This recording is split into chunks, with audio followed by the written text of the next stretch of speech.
엄마가 정말 죽을 것 같은 고통이래요. 정말 내가 왜 살아있는지 모르겠다. 엄마 맨날 그러셨거든요. 고령된 어르신들이 많이 생겨난 거죠. 지금 시스템을 개편하지 않으면 욕창 환자가 대폭 증가할 가능성이 있습니다.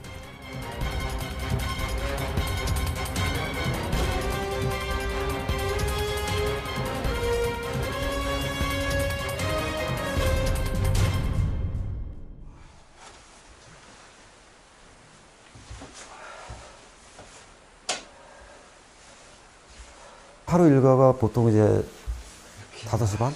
새벽에? 그때는 꼭 일어나야 돼요. 일어나서 청결 유지시켜주고 욕창 관리하고 또 자세 바꿔주고 완전 손발이 돼야 되니까 딱 누워버리지는 한 4년. 그 다음에 완전히 이제 뭐 더 악화된 거는 1년 넘게.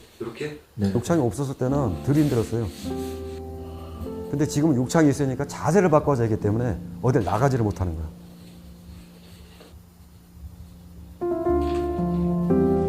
몸에 난 상처에 먼지라도 들어갈까.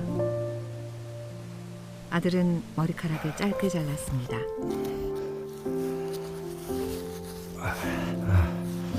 많이 났어 이제. 환자 입장에서는 상당히 고통스럽다고 보거든요. 왜냐하면 살이 벗겨지고 염증 생기고 고름 차고 썩고 자식 중에 한 명이 올인을 해야 돼요. 흔히 말해서 뭐 김병희 효자 없다고 하는데 24시간 붙어서 누가 그렇게 하냐는 거예요. 다 자식들도 나가서 돈 벌어야 되고 경제적인 것도 힘들고 아무래도 지치죠. 자신도 말기 암을 앓던 80대 남성이 돌보던 아내를 숨지게 한 안타까운 일이 있었습니다. 이른바 간병살인이라고 하죠. 간병의 고통을 개인에게 떠넘기는 구조 속에선 반복될 수밖에 없는 비극으로 보입니다. 영화 욕창은 부인 낙일순이 몸을 못 쓰게 되면서 일어나는 일들이에요. 욕창? 아버지는 뭐 하시는 거래? 그 욕창이야 자세만 자주 바꿔주면 안 생기는 거 아니야? 욕창은 겉에서 봐서는 몰라요. 속이 얼마나 깊냐가 더 문제거든요. 환자를 돌볼 수 있는 사람은 대부분 1순위가 배우자잖아요. 근데 배우자도 사실 노인이잖아요.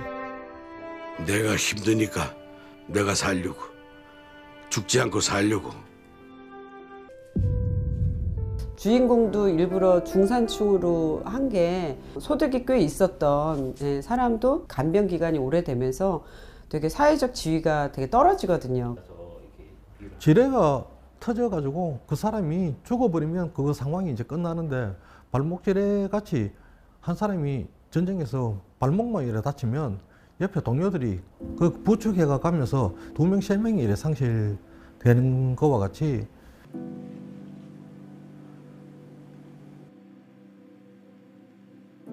신체 특정 부위에 지속적인 압력이 가해졌을 때 이 피부가 혈액순환이 되지 않으면서 썩는 병입니다.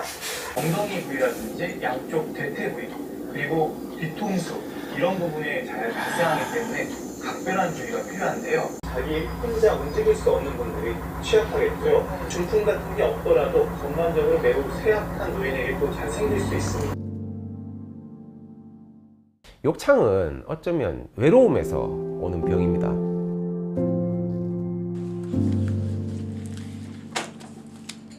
좀 혼자 지내시는 장애우분들, 본인 엉덩이 뒤쪽에 욕창이 잘 생기는 부위까지 잘 발견을 못합니다. 그래서 좀 안타까운 경우는 뭐 옷 갈아입는데 무슨 냄새가 이상해서 왔어요 하면 뒤에가 완전 괴사되어서 좀 표현이 그랬습니다만 거의 뭐 썩어서 오시는 경우도 있습니다.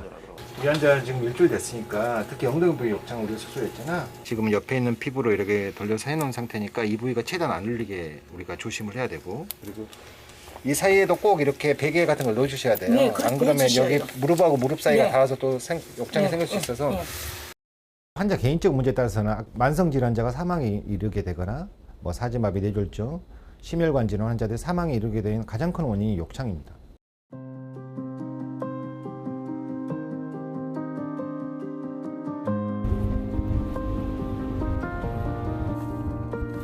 남편이 평소에 커피를 좋아해서 커피하고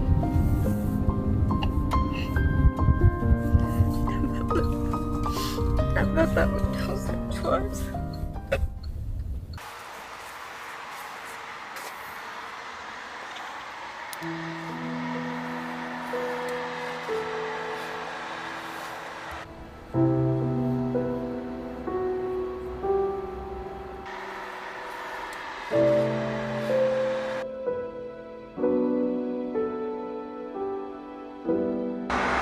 그동안 잘 있었지.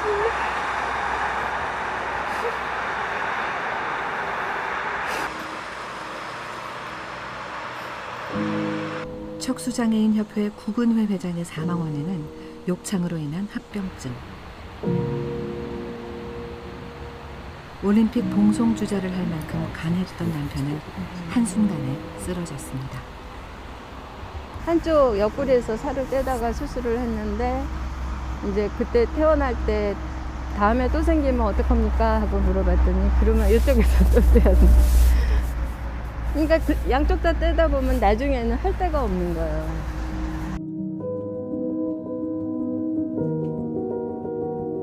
장애인의 일상은 욕창 앞에서 멈춥니다.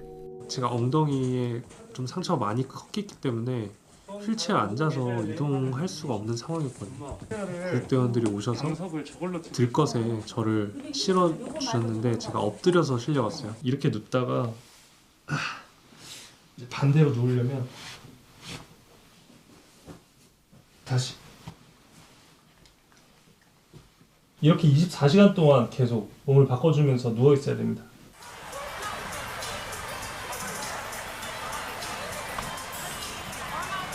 세상은 빠르게 변했지만 욕창은 아직 그 자리에 머물러 있습니다.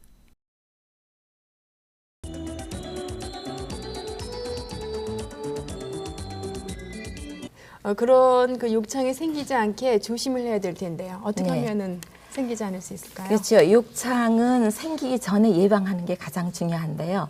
그러기 위해서는 우리가 환자의 그 체위를 자주 바꿔주는 것이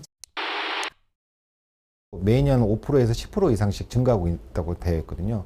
그에 반해서 욕창 관리나 치료, 수술법 등은 기존 10년 전, 20년 전과 크게 달라진 게 없습니다. 다른 부분은 선진국이 되었는데 돌봄은 여전히 좀 수준이 좀 떨어지는 거예요. 그런 욕창이 사람들의 관심을 끌기 시작했습니다. 지난해 초 코로나로 거리두기가 완화되면서 요양시설 면회가 허용되자 방치됐던 욕창 환자가 전국에서 쏟아져 나온 겁니다. 코로나 딱 터지고 나니까 의료진도 나 몰라라, 간병인도 나 몰라라, 다 그때 보니까 환자만 욕창이 엄청나게 심해진 거예요. 대구의 한 요양병원에서 혼수 상태로 입원 중인 60대 환자에게 심각한 욕창이 생기면서 모든 언론이 욕창 환자 방치 사건을 주요 기사로 다뤘습니다. 하지만 달라진 건 없었습니다.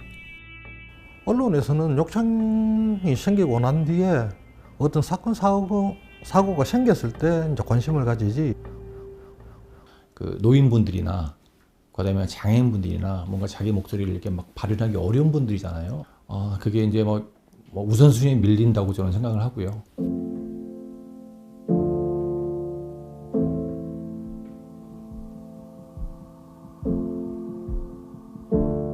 기초수급으로 사는 그런 장애인들, 노인분들은 더 많이 힘들어하지 않을까. 욕창병 때문에 자기는 자기 하고 싶은 거 하나도 못 하는 거죠, 말하자면. 아무것도 사지도 못하고 그냥 뭐 있는 그대로 사는 거예요. 무엇보다 비싼 치료비와 간병비는 환자와 가족을 욕창이 만든 수렁으로 밀어냅니다. 사실은 돈 없는 사람들은 몸으로 때울 수밖에 없는 구조고요. 그러면 가족들은 자기 생계를 포기하고 환자 옆에 계속 매달려야 된다는 이야기죠. 그건 보험이 안 되는 거래요. 이제 메디폼도 이제 욕창 되게 심할 때는 2개까지 나라에서 해주더라고. 근데 지금은 또 안 됩니다. 비용이 거진 한 달에 한 1,000만 원 돈 들더라고요. 그걸 저희가 어떻게 감당할 수가 없는 거예요. 엄마 재산을 다 간병비에 다 냈다고 보시면 돼요. 진짜 본인이 아프면 집 한 채 날린다고 그런 얘기가 거짓말이 아니에요. 진짜 집 한 채 날려요. 간병비로. 급속히 지금 고령화가 진행되고 있는 에이징 소사이어티거든요. 욕창 관련된 통계가 앞으로 좀 의미가 있다는 생각이 드는 게 욕창이 가정 또는 지역사회의 돌봄을 평가할 수 있는 대리 지표로 충분히 가치가 있기 때문에 비교를 해보는 것도 의미가 있다고 생각합니다. 정말 우리가 웰빙 하는데 욕창이 걸린다고 그러면 정말 돌봄 서비스는 빵점이라고 생각하는 거죠. 우리도 나이 먹고 뭐 70대 되고 80대 되고 병 앓으면 우리도 다 저렇게 돼. 젊은이가 생각 안 하는 건데 근데 누구나 그런 과정을 겪는데 사회 빈곤층 그리고 의료 소외계층에 있어서는 훨씬 높은 빈도가 발생하고 있기 때문에 이런 의료 불평등, 의료 불균등에 대해서는 공공의료적인 측면에서 반드시 해결해야 될 문제라고 생각합니다.